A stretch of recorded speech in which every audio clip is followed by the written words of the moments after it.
ಇಲ್ಲಿ ಗಾಂಜಾ ಗಾಂಜಾ ಅರ್ಥ ಆಯ್ತಾ? ನಾನು ಹೇಳೋದು ನೋಡಮ್ಮ, ಇದು ಸಿರಿಂಜು,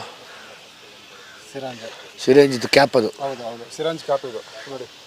ಬಸವನಗುಡಿ ಪಾರ್ಕಲ್ಲಿ ಎಷ್ಟು ಸಾವಿರಾರು ಜನ ಅಫಿಷಿಯಲ್ಸ್ ಪ್ರತಿನಿತ್ಯ ಬರ್ತಾರಣ ಇಲ್ಲಿ. ಇಂಥ ಜಾಗದಲ್ಲಿ ಆರಾಮಾಗಿ ನಡೀತಾ ಇದೆ ಅಂದರೆ ಯೋಚನೆ ಮಾಡಬೇಕು ಪ್ರತಿಯೊಬ್ಬರೂ.